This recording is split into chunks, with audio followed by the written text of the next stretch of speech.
Pemirsa, percobaan pengambilan paksa jenazah COVID-19 di Makassar, Sulawesi Selatan digagalkan polisi. 3 orang yang memprovokasi keluarga dan warga untuk memaksa masuk ke ruang jenazah rumah sakit ditangkap.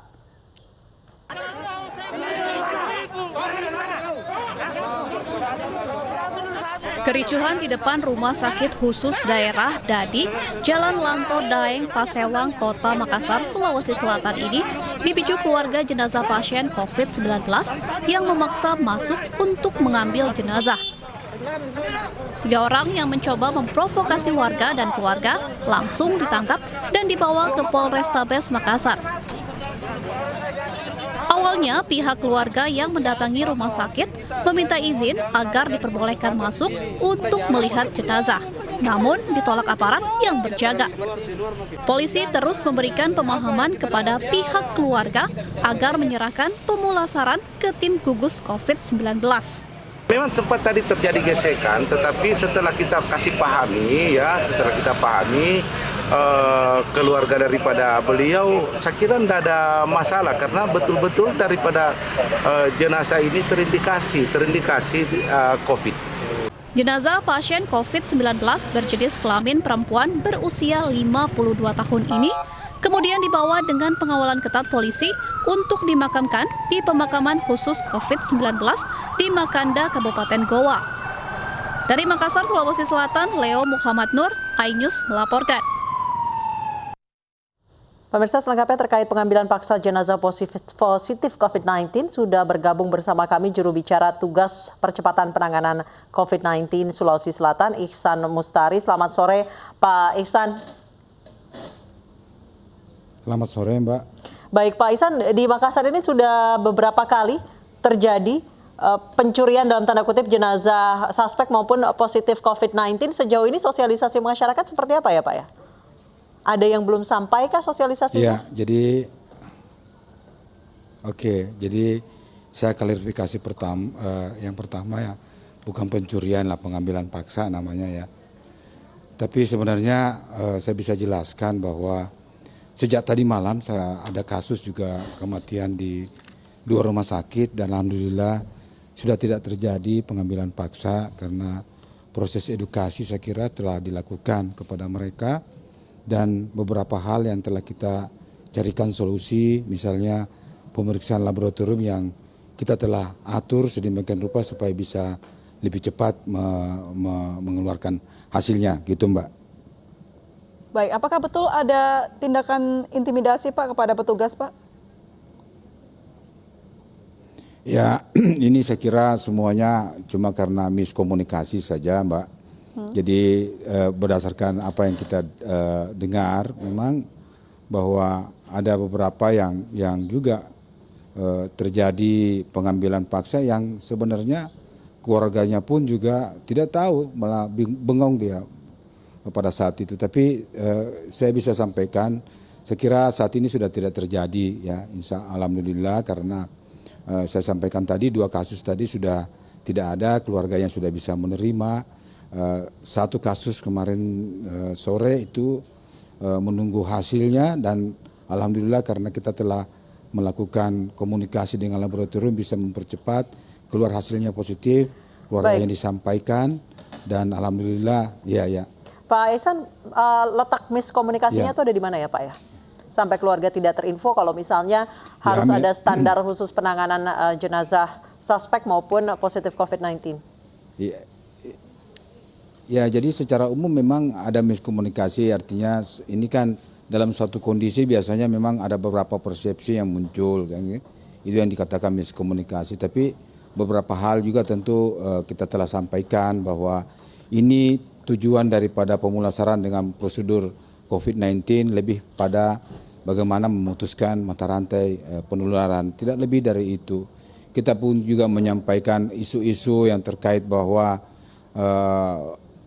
sengaja rumah sakit, tenaga kesehatan ingin memproses dalam proses ini karena ada biaya yang besar.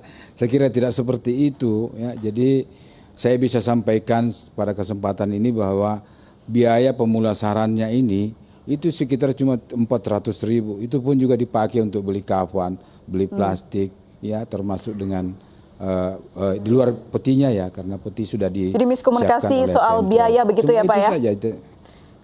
Baik, jadi Ya, salah miskomunikasinya satunya ini seperti itu. miskomunikasi ini terletak di mana Pak? Di ketidakpahaman masyarakat terkait bahayanya jenazah Ya, COVID-19 atau bagaimana? Saya kira pembahasannya bukan di itu Mbak. Jadi yang saya ingin sampaikan bahwa semuanya itu sudah selesai. Artinya semuanya tentu diperbaiki. Artinya kami dari gugus tugas melihat memperbaiki kondisi itu bukan mencari tahu siapa yang salah, tapi sistemnya yang kita perbaiki. Tentu ada beberapa sistem yang harus kita perbaiki dan alhamdulillah itu sudah bisa kita perbaiki. Mudah-mudahan saya kira sejak tadi malam sudah tidak ada, mudah-mudahan ke depan lagi tidak muncul lagi hal seperti itu. Saya kira gitu Mbak. Baik, lalu apa yang dilakukan gugus tugas Pak dengan keluarga dari jenazah yang mengambil paksa, apakah dilakukan tracing dan juga tes COVID juga? Iya, jadi kemarin itu kan sudah dilakukan tracing kontak ya kepada keluarga, termasuk orang yang mengambil paksa, bahkan diperiksa oleh kepolisian. Saya tidak tahu bagaimana prosesnya, tapi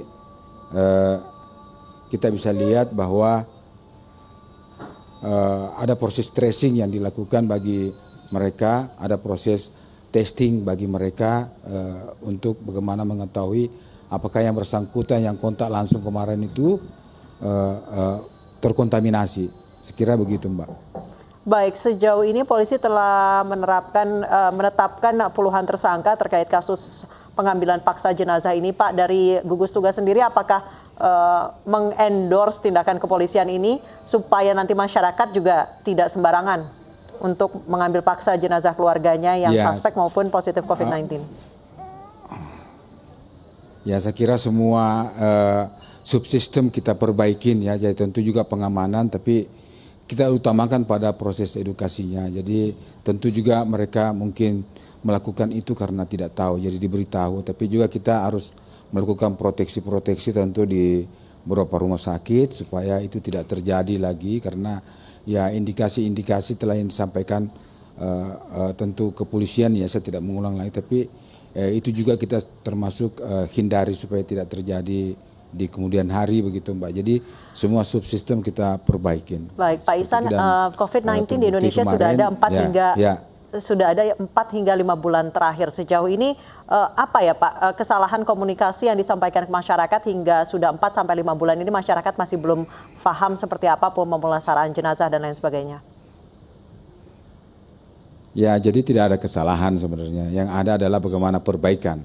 Karena kita kan ini selalu melihat, mengevaluasi apa yang kita lakukan, kita evaluasi kembali ya. Kemudian kita lakukan perubahan-perubahan strategi, karena kita tahu sendiri COVID-19 ini sebenarnya kan adalah penyakit baru. Tidak ada langkah-langkah yang benar yang dilakukan suatu kelompok masyarakat.